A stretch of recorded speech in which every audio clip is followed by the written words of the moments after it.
nuevamente en esta hora, en esta mañana. Ahora mismo, mi Dios, que el Espíritu Santo nos acompañe y que capacite el maestro que va a dar esta lección. Iniciando la luz, si ya se quedamos con el estudio de esta semana. En el nombre de Jesús. Amén. Buenos días. Amén.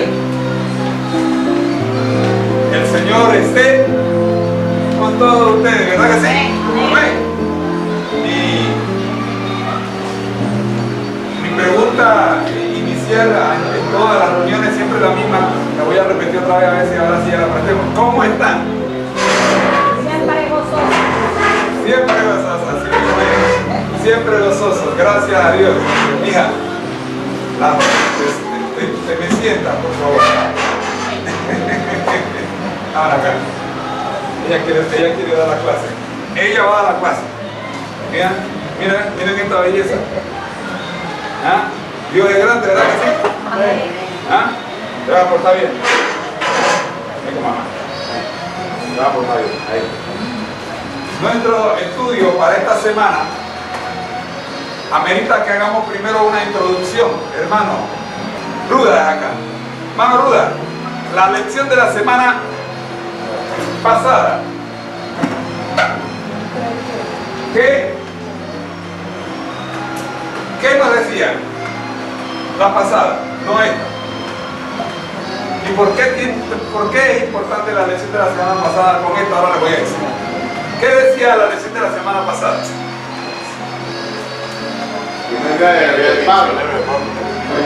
Pablo, la situación que había, que tenía que ir a predicar ese mensaje, porque había una situación entre los gentiles y los judíos. Entonces Pablo y el Señor se cayó en una situación que parece que a Bernabé no podía dar cuenta, pero fue de buena ayuda el día que tuvo Pablo y siga con Bernabé. Ayúdenlo. Está por allí, pero todavía no va. La lección de la semana pasada nos hablaba de un mensajero que hacía su primer viaje, pero que iba dirigido el evangelio a los gentiles. Como resultado de ese trabajo misionero, los gentiles se hicieron cristianos. ¿Estamos? Sí. Pero Dios no deja ningún cabo suelto. Mientras Dios utilizaba a Pablo para predicar en estas regiones que mencionamos la semana pasada: Iconio, Antioquía estas regiones que ustedes tienen allí. Dice que mientras eso ocurría, el Señor trabajaba en la mente de uno de los líderes de la iglesia. ¿Quién era? Los sacerdotes, No, de los líderes de la iglesia cristiana naciente. Uno de los discípulos. El Señor trabajaba en la mente de Pedro. ¿Qué hacía el Señor en la mente de Pedro? Para que las ideas preconcebidas por Pedro del judaísmo no interfirieran con la visión que Dios le había dado a Pablo con los gentiles. ¿Qué hacía Dios en la mente de Pedro mientras Pablo hacía su primer viaje misionero? ¿Aló? Uno solo, por favor. La visión que tuvo. La visión. En esa visión, el Señor le mostró qué cosa a Pedro. Pero aparte de eso... No, literalmente, ¿qué le mostró?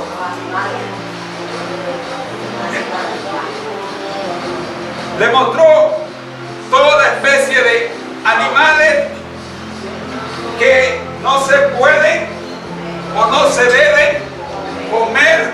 ¿Por qué no se deben comer? Porque son animales que producen veneno para el cuerpo humano. A ese tipo de animales Dios le llamó inmundo y le dijo al pueblo que no los consumieran de ninguna manera, ni guisados, ni fritos, ni crudos. Hoy día vemos gente que hace ceviche de camarones, esos son crudos. Vemos gente que hace parrillada de costillita de cerdo.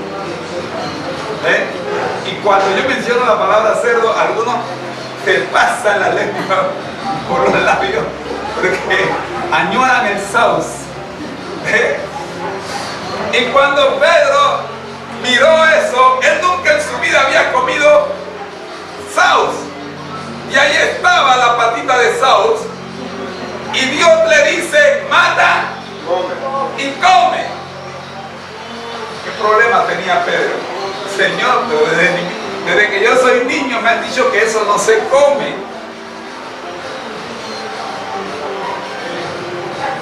Luego de repetir la experiencia 3 veces, llegan a su puerta 2 mensajeros no judíos, mensajeros de un gobernante, un centurión romano. Y si era romano, no era judío. ¿A dónde los quiero llevar? Los judíos que pensaban de los que no eran judíos, que eran peligrosos para los romanos, para los judíos. Y a todos los que eran peligrosos para los judíos le tenían un nombre, un adjetivo calificativo: inmundo. Ahora, en la mente de Pedro, cuando ve esos 2 inmundos en su puerta, sería, y aquí está pasando algo. El Señor primero me pone a comer patitas de sauce de cerdo. Y ahora me presenta 2 cerdos en mi puerta. 2 inmundos en mi puerta. Y luego dice que vaya con ellos. Ahora Pedro está entendiendo que no se trataba de mata y come. Cuando llega a la casa de Cornelio, ¿qué ocurre? Mientras él habla y él presenta a Cristo y habla de Cristo, el Espíritu Santo se manifiesta y la gente que está alrededor empiezan a dar señales de que el Espíritu Santo está allí. ¿Y qué dice Pedro? ¿Qué dice? Dígalo con fuerza, hermana. Comprendo que Dios no hace excepción de nosotros. Sígale, ¿qué más dice? No se lo aprendió. ¿Qué más dice? En verdad comprendo que Dios no hace excepción de personas. ¿Y qué más dice? Sino que toda nación se agrada del que le teme y hace justicia.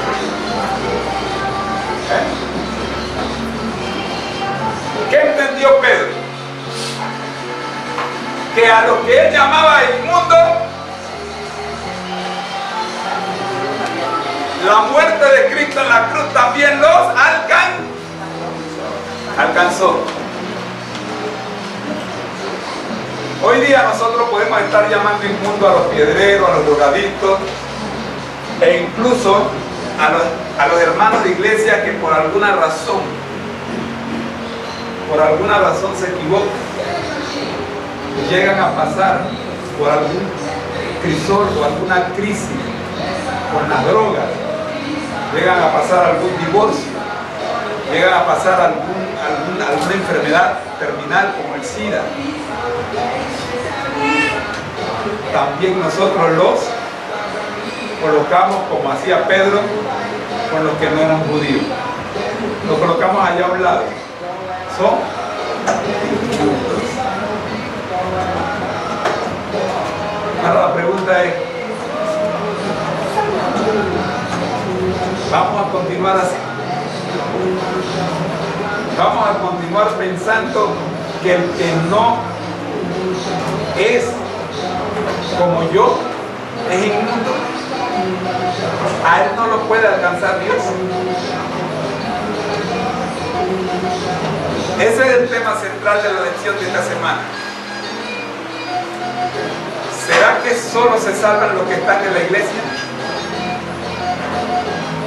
Una segunda pregunta. ¿Será que el estar en la iglesia te garantiza que te vas a salvar? No. Y una última pregunta.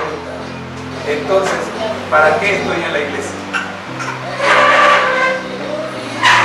Esto vamos a ver en la siguiente video. El concilio de Jerusalén. ¿Sí? El concilio de Jerusalén. Primera pregunta, ¿por qué era necesario el concilio de Jerusalén? Para solucionar el problema de los que estaban de los que no pertenecían al pueblo judío, no estaban circuncidados y los gentiles, con los gentiles, con los judíos. Era para solucionar ese problema. Pienso yo. El hermano dijo una palabra que yo quiero resaltar, problema. ¿Para qué son necesarios los concilios? ¿Por qué se usa la palabra concilio? Una reunión. El concilio viene para una reunión para llegar a un acuerdo. Mediar alguna. Cuando el departamento femenino llama a un retiro de damas, ¿por qué no pueden ir varones? ¿Valor? ¿Por qué un grupo de mujeres no quieren tener un hombre allí? Porque ya no va a ser un tema ya más abierto. Así es algo de dama, los hombres no entran porque esos son los temas que se van a tratar ya. Algunas preguntas que de repente tiene una dama y ahí tiene alguna inquietud de para ¿Eh? ¿Por qué en un salón de belleza no se aceptan hombres? ¿Te has entrado a un salón de belleza alguna vez? No, yo creo que ya, pero que van a ser un corte, ¿no? ¿De qué se habla en un salón de belleza? ¿Qué? ¿Para qué son los concilios? Para tomar decisiones. Para resolver diferencias. Cuando se hace una junta de iglesia,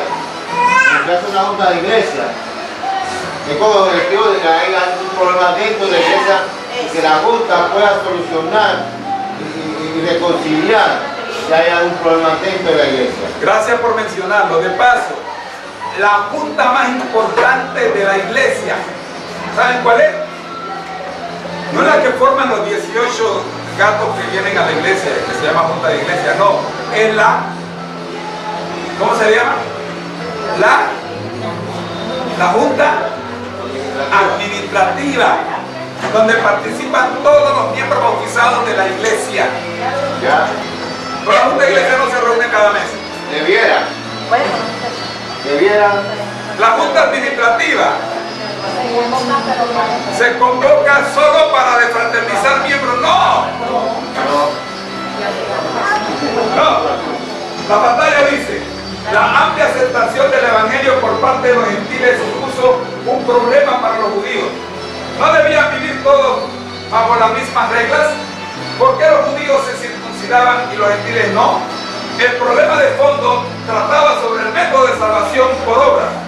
Eso era guardando la ley o por fe, solo la sangre de Cristo.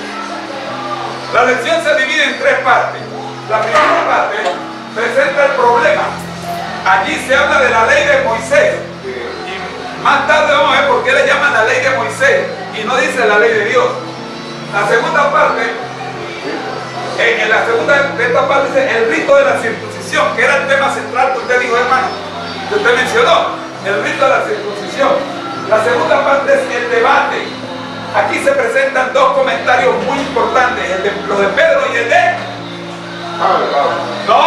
el de Jacobo, en esta parte. El comentario de Pedro y el comentario de Juan Jacobo, Jacobo Juan, usted quiera llamarlo. Y por último, la lección presenta la solución, donde presenta dos aspectos. Primero, las cargas necesarias, que son 4. Y por último, la carta a las iglesias. Así se resume la lección. Nosotros, en primera instancia, vamos a ver lo que es el problema. ¿Hay problema en la iglesia? Digan que sí. Claro, digan que sí. La iglesia que no tiene problema no es iglesia. Es como el perro que no tiene garrapata no es perro. ¿Estamos claros? Usted quiere tener un perro en casa y no quiere que tenga garrapata. No quiere tener garrapata, entonces no tenga el perro. Así de fácil. Es como el que tiene perico y no quiere que toda la casa esté sucia. ¿Tiene perico en jaula? No, ¿para qué usted quiere un perico en jaula? Que no suelte mejor que el día de su vida libre. Pero si usted tiene un perico en casa, ese perico va a andar por todos lados y donde él se para y deja su regalo. Vamos. Por eso yo tengo la limpia casa. Usted sabe que yo tengo limpia casa en casa. Esa lagartija se come todo lo que encuentra. Por eso se llaman limpia casa. Mi mamá me enseñó ese truco. Las lagartijas limpian la casa. Por eso le dicen limpia casa. Bien. El versículo 15 dice: pero algunos de la secta de los fariseos que habían creído se levantaron diciendo: es necesario circuncidarlos y mandarles que guarden la ley de Moisés. Hechos 15:5. Pero el problema había que resolverlo. Los fariseos, que habían creído, al ver que a los gentiles no se les exigía que observaran los ritos judíos, fueron a Antioquía. ¿Por qué fueron a Antioquía? La semana pasada mencionamos en qué se había convertido Antioquía. ¿Alguien me ayuda? ¿En qué se convirtió Antioquía? La primera iglesia. En el centro de operaciones misioneras de la iglesia primitiva. Si llegó a ser más grande que la iglesia de Jerusalén. Predicaban que para ser salvos los gentiles debían hacerse judíos y guardar toda la ley. Hoy día nosotros tenemos un problema parecido.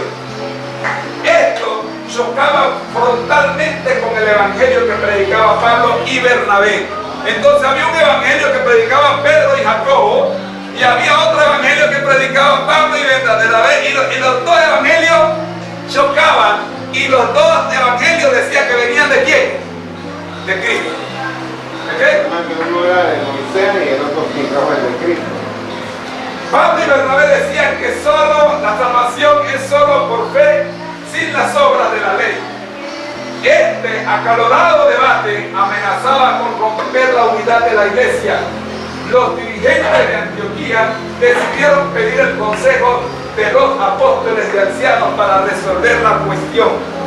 ¿Qué decidieron hacer los que dirigían la iglesia en Antioquía? Recurrieron a la iglesia madre, que era la iglesia de Jerusalén. La iglesia de Jerusalén, donde estaban los ancianos. Si la iglesia de Piedra tiene un problema y no lo puede resolver la iglesia de Piedra, tiene que recurrir a la iglesia madre. La iglesia madre. No, es Peniel. Peniel es la iglesia madre.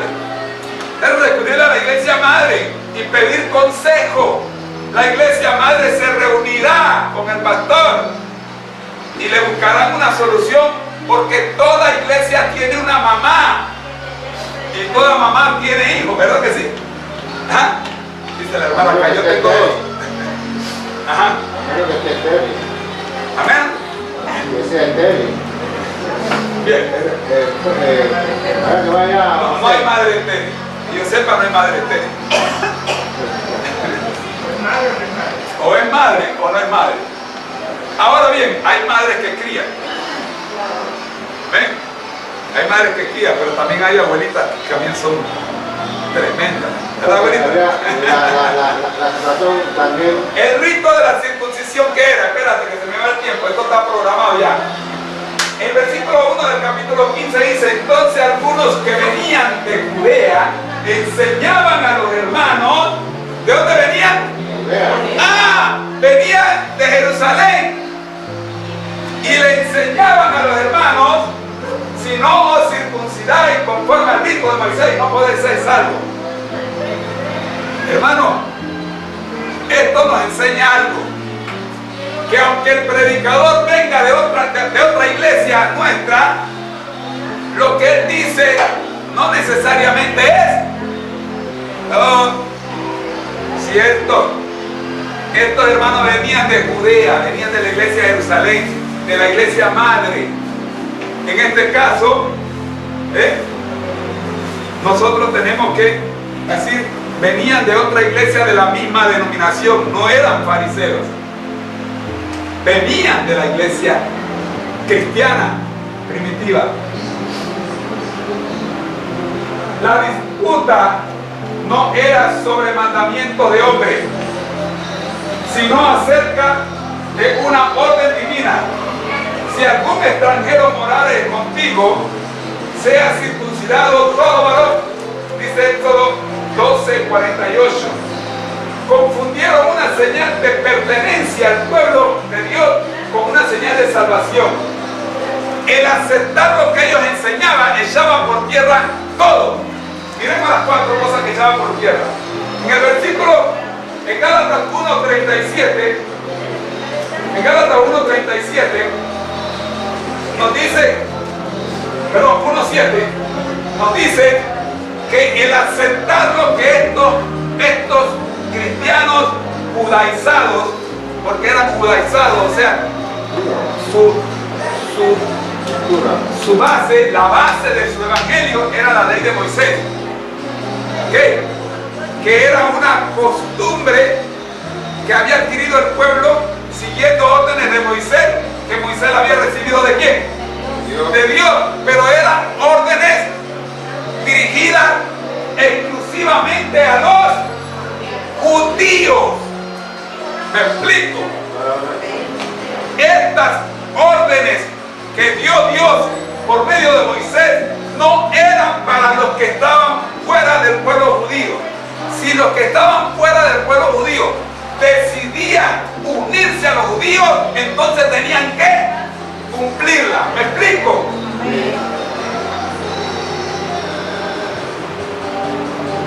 Pero para pertenecer al pueblo judío tenían que llevar estos requisitos. Para pertenecer al pueblo judío, pero no para pertenecer a Cristo. No para pertenecer a la iglesia de Cristo. ¿Ok? ¿Y por qué ocurrió esa diferencia? Esa diferencia ustedes la van a ver en el capítulo 1 del libro de Juan, que dice: a los suyos vino y los suyos no lo. Entonces, por cuanto el pueblo de Israel no aceptó a Cristo y no aceptó la misión, Dios tenía un plan B. Dios tomó el remanente, los que quedaron, los que creyeron, y usó estos para que la misión se cumpliera. Hay una parábola, ¿se acuerdan de la parábola de las bodas? El rey tenía un hijo que se iba a casar. ¿Y qué hizo el rey? Mandó a invitar al círculo suyo, todos los que pertenecían a su pueblo. Y los mensajeros regresaron, algunos los que regresaron, porque algunos fueron muertos. Los que regresaron dijeron que los invitados no, estaban muy ocupados, algunos enterrando a sus muertos, otros cuidando a sus ganados y otros pues todos estaban muy ocupados. Entonces, ¿qué dijo el rey?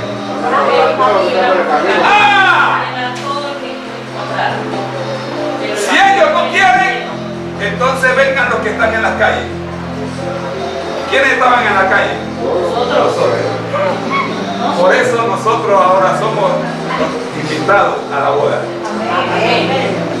El aceptar esto distorsionaba el evangelio. La gracia quedaba anulada. Jesús no servía de nada y se negaba el carácter universal de la salvación. se restringía solo a los judíos. Avanzamos. Es necesario escuchar los comentarios de Pedro y de Jacobo. ¿Qué decía Pedro? ¿Se acuerdan lo que dijimos al principio de este estudio? La semana pasada estudiamos un lienzo y ahora Pedro le dice a esos que el asunto de la circuncisión, el Señor le había mostrado que no era para los gentiles, porque los gentiles habían recibido el Espíritu Santo y él lo había visto en persona. Ahora, reunidos en Jerusalén, los fariseos presentaron sus argumentos y Pablo y Bernabé presentaron los suyos. Miren a Pedro. Pedro intervino recordando cómo Dios había aceptado a los gentiles y les había concedido el Espíritu Santo sin necesidad de ser, ¿qué cosa? Circuncidados. Concluyó diciendo lo que aparece en el versículo 11: creemos que por la gracia del Señor Jesús seremos salvos de igual modo que ellos. Amén. Con eso se acabó la discusión.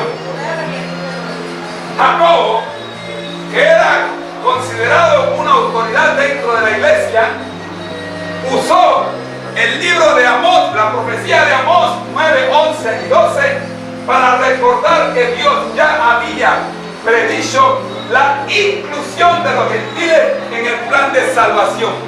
O sea, que el plan B de Dios estaba profetizado. Pregunto, mi hermano. Pregunto. Hasta aquí. ¿Se le queda por fuera algo a Dios? ¿Se le queda por fuera algo a Dios? No, pero utilizó a cada uno de ellos. Entonces, ¿por qué en la iglesia empezamos a discutir cosas que dividen la iglesia y le damos tanta importancia a cositas que dividen la iglesia, insignificantes realmente? Una de las grandes cosas que ha dividido la iglesia por muchos años es si los hermanos son o no son vegetarianos, si se van a salvar por ser vegetarianos.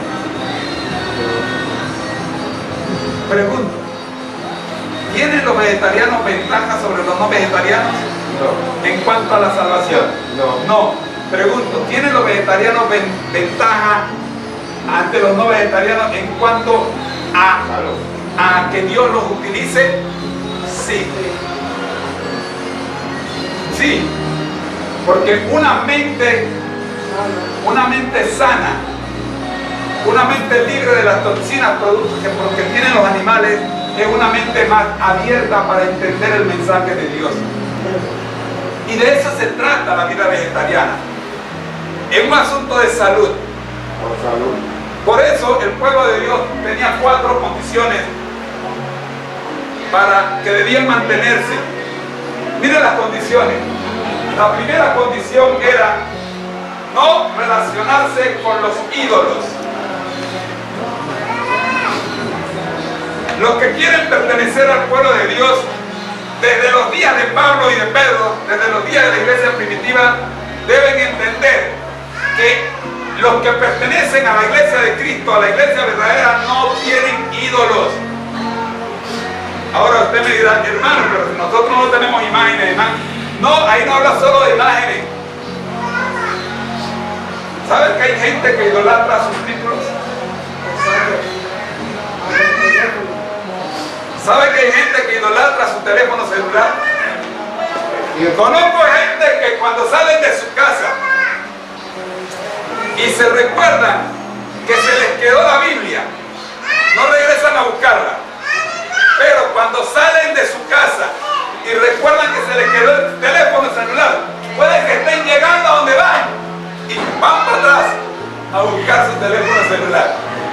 Avanzamos. Número 2, no consumir sangre. ¿Dónde están las toxinas de los animales? En su sangre. Por eso, Con la sangre del cuerpo hacen y que... ¿cómo se llama lo que hacen con la sangre? La meten en el morcilla.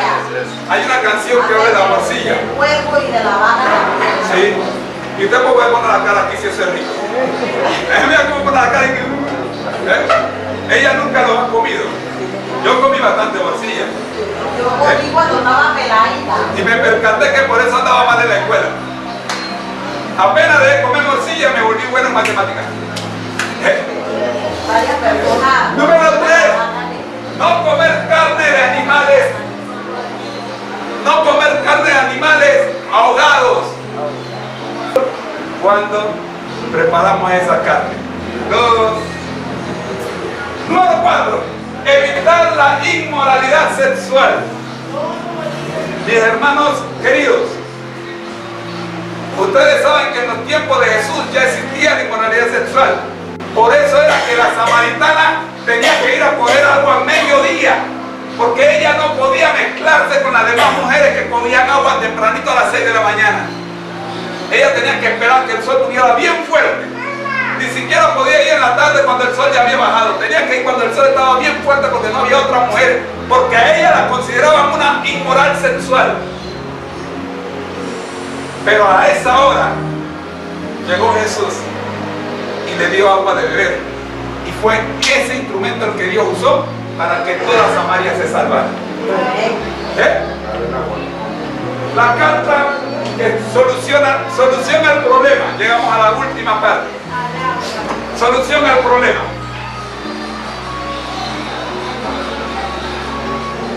La decisión del concilio fue plasmada en el primer documento oficial de la iglesia. Esta carta fue redactada alrededor del año 49 después de Cristo y enviada a la iglesia a través de Judas y de Silas. Voy a decir algo aquí ahora después que leo esto. Cuando los hermanos de Antioquía leyeron la carta, se regocijaron por la consolación. Hermanos míos,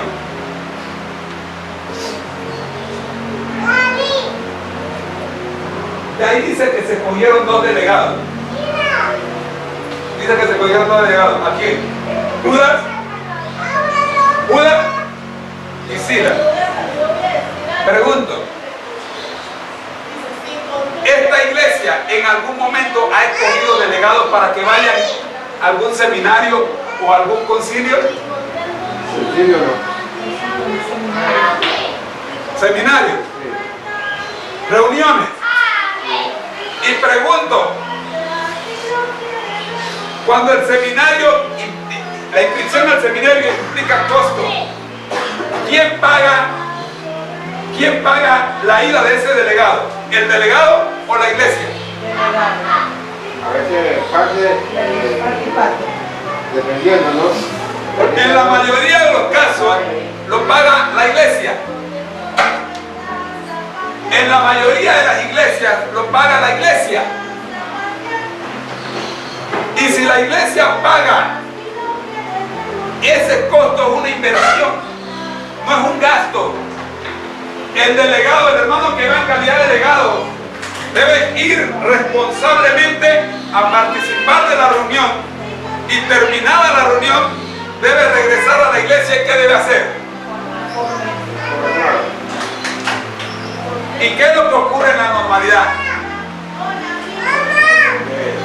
Los delegados van y regresan y no informan.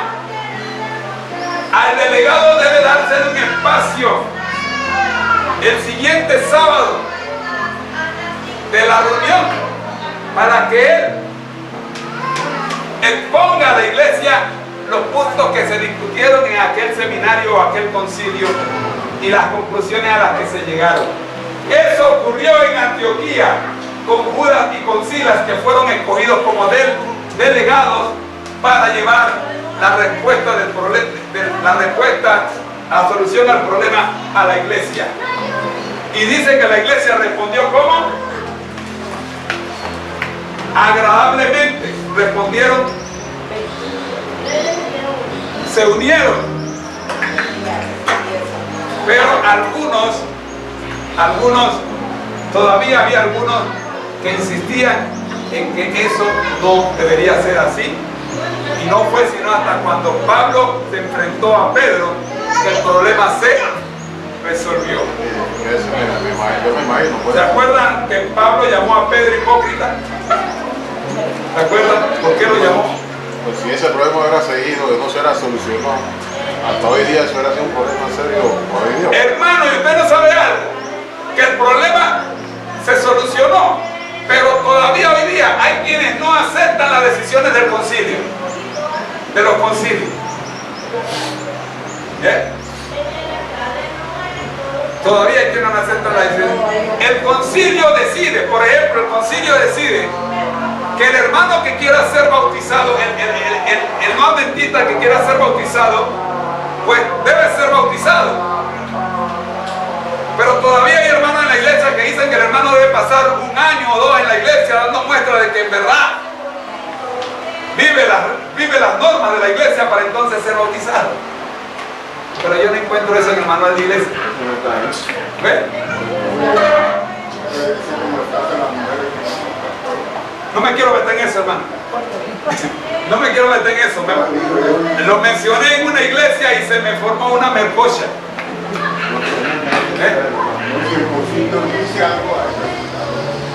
El problema es que las decisiones del concilio son para su cumplimiento. Así también igual concluye. Los judíos se habían enorgullecido de sus ceremonias divinamente señaladas y habían llegado a la conclusión de que si Dios es una oportunidad, si Dios perdón, algo me molesta en el oído. Los judíos se habían enorgullecido de sus ceremonias divinamente señaladas. Todas las leyes ceremoniales que los judíos seguían venían de Dios, pero no tenían nada que ver con la salvación. Tenían que ver con el estilo de liturgia que Dios les entregó al pueblo judío. Amén. Y habían llegado a la conclusión de que si Dios en una oportunidad había determinado cómo debía ser el culto hebreo, el culto hebreo, era imposible que autorizara jamás cambio alguno en cualquiera de sus detalles. Ejemplo, he llegado a iglesias en las que he tenido que cortar el culto. El tema que llevo he tenido que cortarlo. ¿Por qué? Porque la iglesia tiene por norma que el predicador sube a la plataforma 1/4 para las 12. Y a las 12 se va. Yo estuve en una iglesia donde a las 12 me apagaron el micrófono. Yo prediqué hasta las 12:30 sin micrófono. Y cuando terminé de predicar le pregunté al anciano, ¿qué pasó con el micrófono? Y el anciano me dijo en voz bajita, hermano, es que aquí terminamos el culto a las 12. ¿Oyó? Se lo dejo ahí. Resolvieron que la cristiandad observara las leyes y ceremonias judías. El asunto sometido a la consideración del concilio parecía presentar dificultades insuperables desde cualquier ángulo que se le estudiara. Pero el Espíritu Santo en realidad ya había zanjado este problema y de su decisión dependían la prosperidad y hasta la existencia de la iglesia cristiana. Se dio a los apóstoles gracia, sabiduría y juicio santificado para decidir este asunto tan difícil. Gracias a que el Espíritu Santo sabía anticipar. ¿Por qué sabemos que se había anticipado? Por la profecía que aparece en el libro de Amós y que Jacobo mencionó. Amén. Entonces mi última pregunta. Si vimos cómo Dios resolvió el problema de la circuncisión en la iglesia primitiva, ¿no creen que Dios utiliza el mismo método para resolver cualquier problema que tengamos en la iglesia? Cuando Cristo murió en la cruz, las leyes ceremoniales también obedecieron. Por eso el velo del templo, que era el lugar santísimo, que estaba cerrado, estaba prohibido para el pueblo, se rasgó, y no se rasgó de abajo hacia arriba como quien coge una tijera. Se rasgó de arriba hacia abajo como solo la mano de Dios puede hacerlo. Oramos. Gracias a Dios te damos por permitirnos el estudio de esta lección. Oramos, Dios, para que podamos poner en práctica los principios que la misma ha presentado y que podamos reunirnos, hacer concilios, hacer reuniones en busca de solución de problemas. Que los hermanos que faltan de esta iglesia, tu Espíritu Santo pueda hablarles y que regresen, que esta es su casa. Oramos en nombre de Jesús. El pueblo dice, Dios lo bendiga.